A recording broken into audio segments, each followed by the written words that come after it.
देखिए दोस्त, आज की इस वीडियो में हम आपके लिए साइंस के टॉप 34 प्रश्न लेकर आए हैं। ठीक है ना। और ये 34 प्रश्न जो है ना, आपको सबसे ज्यादा विद्यार्थियों को कंफ्यूजन करने वाला सवाल है। ठीक है ना। इसमें सबसे ज्यादा विद्यार्थी ना 90% तक ले गलत करके आते हैं। क्यों? क्योंकि ये ऐसा प्रश्न है ना जो कि एक ही तरह से प्रश्न आता है और आपको बार बार इसमें कंफ्यूजन देखने को मिलता है। ठीक है ना। तो बस आपको ध्यानपूर्वक ऐसे प्रश्नों को देखना है और आज की वीडियो में सभी परीक्षाओं के लिए ये साइंस काफी मजबूत प्रश्न है। ठीक है ना। तो चलिए हम प्रश्नों को शुरू करते हैं। तो बिल्कुल आपको ध्यानपूर्वक देखते हुए चलना है। तो देखिए, बोल रहा है पहला प्रश्न बोल रहा है कि उत्तल दर्पण द्वारा बना प्रतिबिंब कैसा होता है। देखिए, ये उत्तल दर्पण है। ठीक है ना। आपने बहुत जगह देखा होगा, ऐसा दर्पण देखने को मिलता होगा। तो वही बोल रहा है कि उत्तल दर्पण द्वारा बना प्रतिबिंब आखिर कैसा होता है। तो इसका सही आंसर क्या हो जाएगा? ऑप्शन नंबर सी, यानी कि काल्पनिक तथा सीधा। और एक और यहाँ पर होता हो जाता छोटा। समझ में आएगा ना। क्योंकि उत्तल दर्पण जो होता है ना, ये ज्यादा एरिया कवर करता है और छोटे से बड़ा बड़ा चीजों को छोटे छोटे में दिखाता है, तभी तो बड़ा एरिया में दिखाएगा ना, है कि नहीं। तो इसका सही आंसर क्या हो जाएगा? ऑप्शन नंबर सी, काल्पनिक तथा सीधा होता है। ठीक है ना। और लास्ट में एक छोटा भी लगा लीजिएगा, छोटा होता है। ठीक है ना। अब हम चलते हैं अपने अगले प्रश्न पे। बोल रहा है कि गोलीय दर्पण की जो फोकस दूरी है, उसकी वक्रता त्रिज्या की कितनी गुनी होती है। देखिए, गोलीय दर्पण जो होता है, ये देखिए, ये गोलीय दर्पण है। ठीक है ना। इसकी जो फोकस दूरी है, ठीक है ना, ये फोकस दूरी है, उसकी जो वक्रता त्रिज्या का कितना गुनी होती है, तो याद रखिएगा, आधी गुनी होती है। कितनी गुनी होती है? आधी गुनी होती है। यानी कि ऑप्शन नंबर है हमारा सही आंसर हो जाएगा। ठीक है ना। देखिए, जहां पर चित्र की जरूरत है वहां पर हमको इमेज के माध्यम से भी लगा दी है, ताकि कहीं भी आपको दिक्कत ना है कि नहीं। अब हम बात करते हैं अगले प्रश्न की। बोल रहे हैं कि हजामत बनाने के लिए किस दर्पण का प्रयोग किया जाता है। देखिए, आपने हजामत तो बनाया होगा। ठीक है ना। सामने जो दिखाई देता है प्रतिबिंब, या फिर सामने जो दर्पण होता है, आखिर वो कौन सा दर्पण होता है? तो याद रखिएगा, ऑप्शन नंबर बी, यानी कि अवतल दर्पण होता है। कौन सा होता है? अवतल दर्पण होता है। और बहुत बार साइंस जो है, बहुत सारे ऐसे दर्पण वाले जो प्रश्न है ना, रेलवे हो गया, एसएससी हो गया, या फिर बहुत बार बीपीएससी हो गया, सभी एग्जामों में दर्पण से सवाल बहुत बार पूछा जाता है। और बच्चे ना सबसे ज्यादा कंफ्यूजन इसी में होते हैं। तो आप बिल्कुल समझते हुए आपको चलना है। तो याद रखिए, हजामत बनाने के लिए ना, ठीक है ना, हम लोग कौन सा दर्पण का यूज करते हैं? तो ऑप्शन नंबर बी, ऑर्थो दर्पण का यूज करते हैं। ठीक है ना दोस्त। अब हम बात करते हैं द्रव का जो अपेक्षित घनत्व है, आखिर किससे मापा जाता है, यानी कि इनसे किनमें से मापा जाता है। तो इसका सही आंसर क्या हो जाएगा? ऑप्शन नंबर बी, यानी कि हाइड्रोमीटर से। किससे मापा जाता है? हाइड्रोमीटर से। देख लीजिए, हाइड्रोमीटर है कि नहीं। बहुत सारे बच्चे ना कंफ्यूज होते हैं हाइग्रोमीटर में और हाइड्रोमीटर में। लेकिन आपको याद रखना है कि द्रव के जो अपेक्षित घनत्व है, उसे हाइड्रोमीटर से मापा जाता है। किससे मापा जाता है? हाइड्रोमीटर से मापा जाता है। समझ में गया ना। अब हम बात करते हैं अपने अगले नौ प्रश्न की। देखिए दोस्तों, अगला है कि दूध की जो शुद्धता है, आखिर किस यंत्र से मापा जाता है। ये दूध की जो शुद्धता है, आखिर किस यंत्र से मापा जाता है? तो याद रखिएगा, लैक्टोमीटर से मापा जाता है। किससे मापा जाता है? लैक्टोमीटर से मापा जाता है। ठीक है ना। ऑप्शन नंबर है हमारा सही आंसर हो जाएगा। इस मीटर के द्वारा ये मापा जाता है कि आखिर दूध की जो घनत्व है, आखिर कितना है, यानी कि उसकी डेंसिटी कितना है। ठीक है ना। दूध में कोई मिलावट तो नहीं है ना, इसी से मापा जाता है। तो ऑप्शन नंबर है हमारा सही आंसर हो जाएगा। अब हम बात करते हैं कि मोटर गाड़ी के जो चालक के सामने कौन सा दर्पण लगा रहता है। जो मोटर गाड़ी होता है, मोटर गाड़ी आपने देखा होगा कि सामने यहाँ पे ड्राइवर अपना गाड़ी चलाता है। ठीक है ना। और जो है पीछे वाला जो दृश्य है, देखने के लिए दो शीशे का यूज किया जाता है, यानी कि दो दर्पण का। एक होता है यहाँ पर साइड वाला और एक होता है यहाँ पे सामने वाला। ठीक है ना। तो साइड वाला जो होता है ना, इसमें भी उत्तल दर्पण होता है। और ये जो सामने वाला होता है ना, सामने वाला, इसमें भी आपको उत्तल दर्पण होता है, याद रखिएगा। लेकिन वहीं पर आपको जो आगे की जो हेडलाइट होती है, उसमें कौन सा दर्पण होता है? तो वहां पे अवतल दर्पण होता है। ये याद रखिएगा। समझ में गया ना। तो सामने जो चालक चालक के सामने वाला जो दर्पण होता है, उसमें कौन सा होता है? तो ऑप्शन नंबर है उत्तल दर्पण होता है। ठीक है ना। और अभी आपको पता है उत्तल दर्पण का काम क्या है? वो चित्रों को ना काल्पनिक बनाता है। कैसा बनाता है? काल्पनिक बनाता है। उसके बाद से कैसा बनाता है? छोटा बनाता है। कैसा बनाता है? छोटा बनाता है। और कैसा बनाता है? सीधा बनाता है। समझ में आ गया ना। ये आप जरूर याद रखिएगा। समझ में आ गया इसको। और आपको देख सकते हैं कि इसमें दृश्य जो है, काफी ज्यादा एरिया कवर किया है और छोटे छोटे प्रतिबिंबों को दिखाने का काम करता है। तो ऑप्शन नंबर है हमारा सही आंसर हो जाएगा। ठीक है ना दोस्त। अब हम बात करते हैं अपने अगले प्रश्न की। बोल रहा है फोटोग्राफिक कैमरे का जो अभिदृश्यक होता है, आखिर वो कौन से लेंस का बना होता है। तो इसका सही आंसर क्या हो जाएगा? तो ऑप्शन नंबर बी, यानी कि उत्तल लेंस का बना होता है। किस लेंस का बना होता है? तो उत्तल लेंस का बनाता है। कौन सा? फोटोग्राफिक कैमरे का जो अभिदृश्यक जो होता है वो किस लेंस का बनाता है? ऑप्शन नंबर बी, उत्तल लेंस का बना होता है। ठीक है ना दोस्त। अब हम बात करते हैं कि पानी में जो हवा का बुलबुला होता है वो आखिर किस तरह का कार्य करता है, यानी ये किस दर्पण के द्वारा कार्य करता है। तो इसका सही आंसर कहा जाएगा ऑप्शन नंबर डी, अवतल लेंस के द्वारा काम करता है। समझ में आएगा ना, किसके द्वारा? अवतल लेंस के द्वारा काम करता है। इसको आप जरूर याद रखिएगा। ठीक है ना दोस्त। अब हम बात करते हैं अपने अगले 9 प्रश्न की। अगला जो बोल रहा है कि वायुमंडल की जो आर्द्रता है वो किससे मापी जाती है?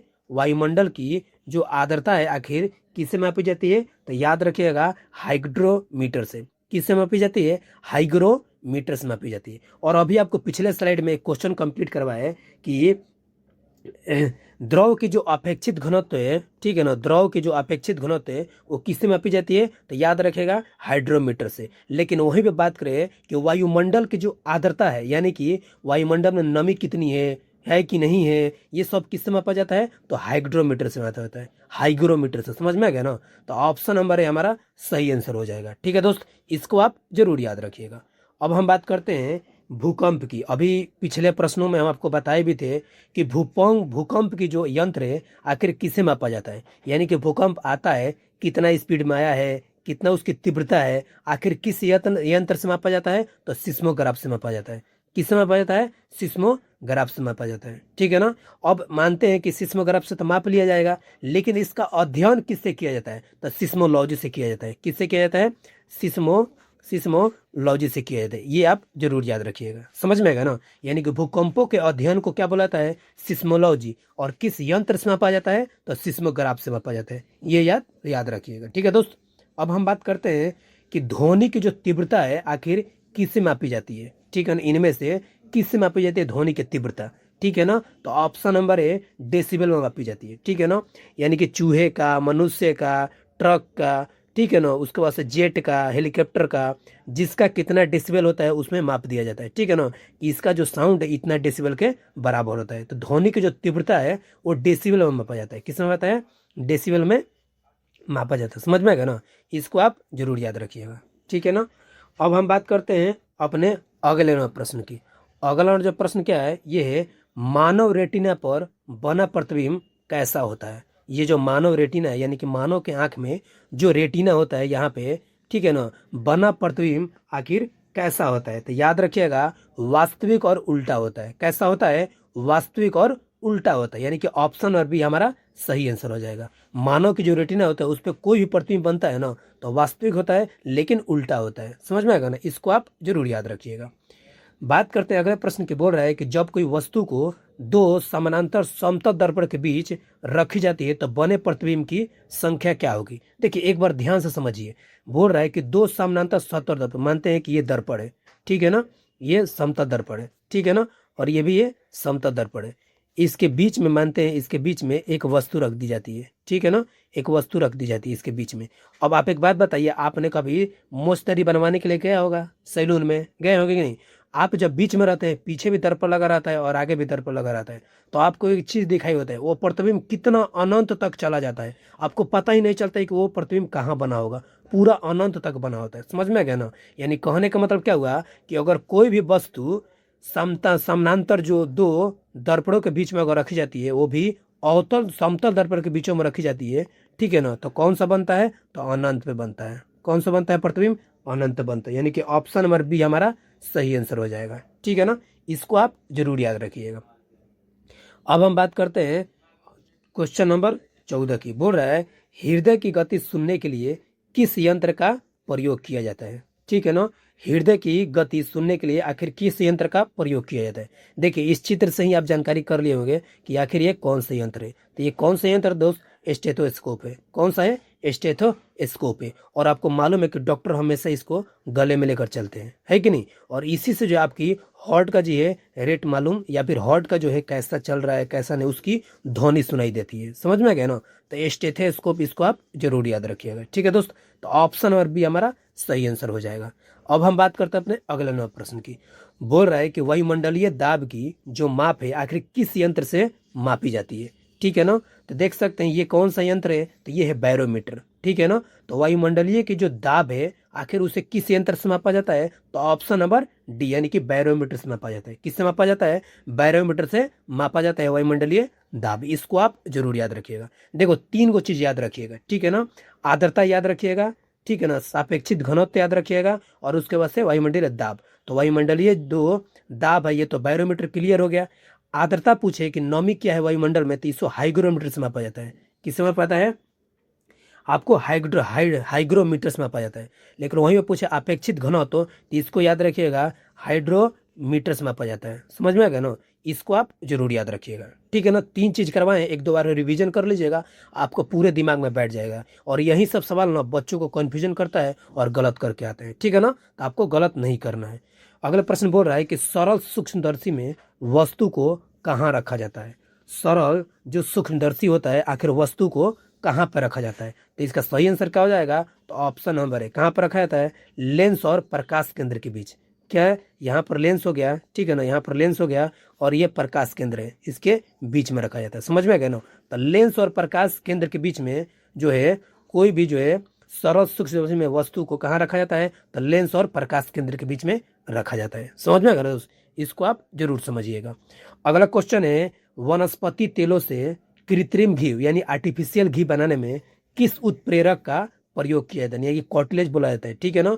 आखिर किस उत्प्रेरक का प्रयोग किया जाता है, तो इसका सही आंसर क्या हो जाएगा, आप चित्र के माध्यम से देख सकते हैं, निकेल का लगाए हैं। ये निकेल जो है ना, इसका उपयोग करके आप आर्टिफिशियल घी बनाने में काफी भूमिका निभाता है। कौन सा, निकेल। तो इसका सही आंसर क्या हो जाएगा, तो ऑप्शन नंबर सी। समझ में आ गया ना, यानी कि वनस्पति घी तेलों में घी जो बनाया जाता है आखिर उसमें जो है किसका उपयोग किया जाता है, तो निकेल का उपयोग किया जाता है, ठीक है दोस्त। अब हम बात करते हैं अपने अगले 9 प्रश्न की। अगला जो प्रश्न क्या है, बोल रहा है अमोनिया गैस बनाने की हैबर विधि में किस उत्प्रेरक का प्रयोग किया जाता है। देखिए अमोनिया गैस जो बनाया जाता है ना, उसमें हैबर विधि का उपयोग किया जाता है। लेकिन आखिर हैबर विधि उपयोग करते टाइम आखिर किस उत्प्रेरक का प्रयोग किया जाता है, तो इसका सही आंसर क्या जाएगा, लौह चूड़ का किया जाता है। किसका किया जाता है, लौह चूड़ का किया जाता है। तो ऑप्शन नंबर है हमारा सही आंसर हो जाएगा, यहां पर ये इमेज नहीं होगा, ठीक है। अब हम बात करते हैं अगले प्रश्न की।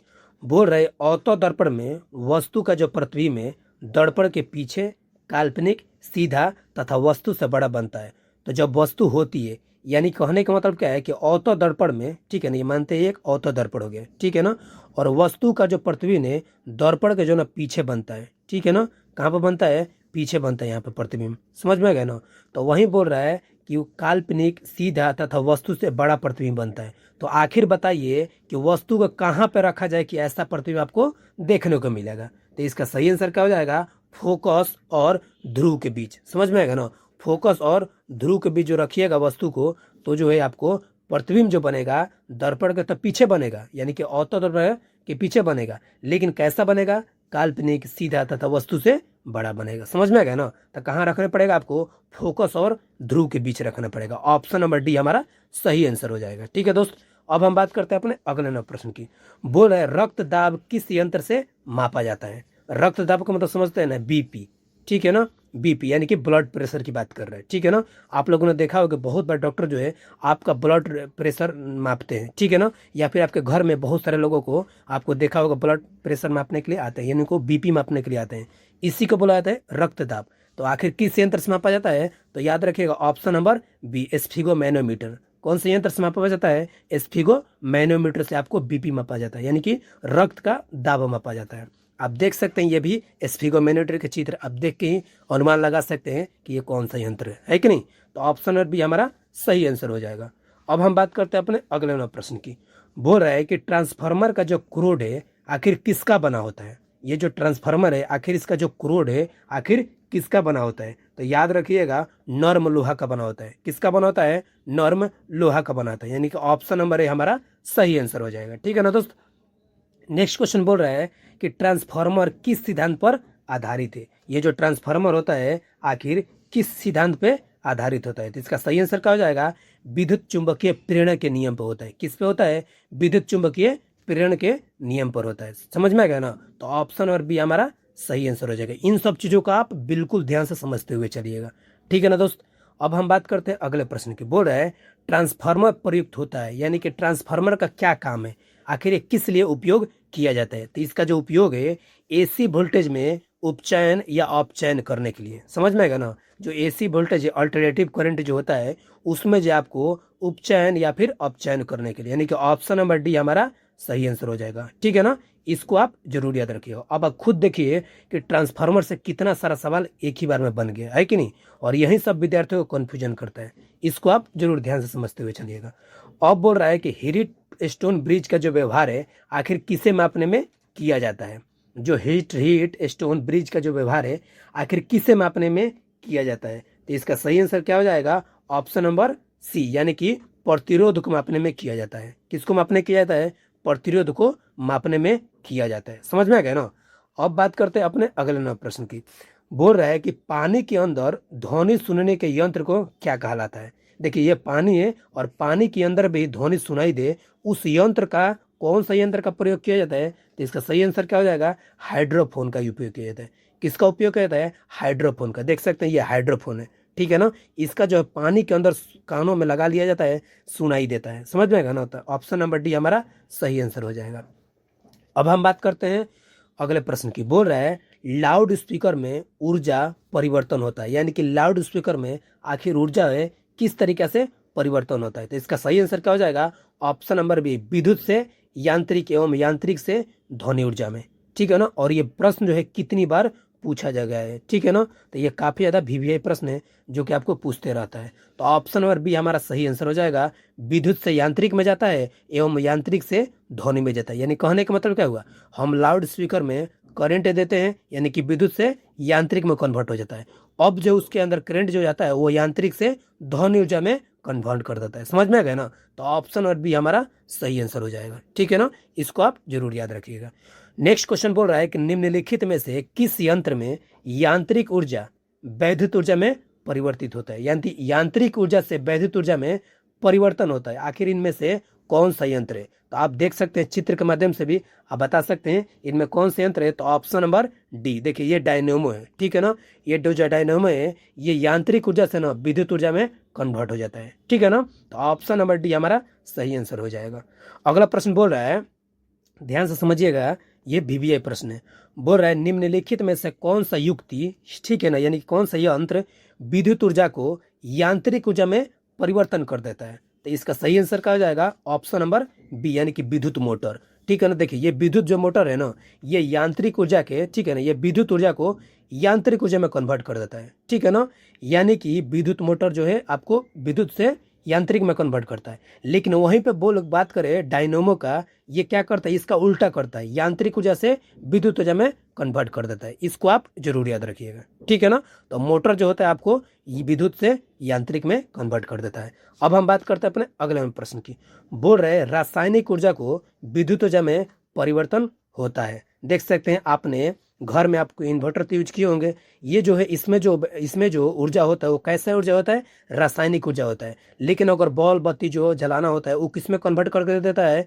विद्युत ऊर्जा में कन्वर्ट कर देता है। तो ये कौन सा हो जाता है? तो ऑप्शन नंबर सी, बैटरी। ठीक है ना? बैटरी में जो है रासायनिक ऊर्जा से विद्युत ऊर्जा में कन्वर्ट कर देता है। ठीक है ना? इसको आप जरूर याद रखिएगा। ठीक है ना दोस्त?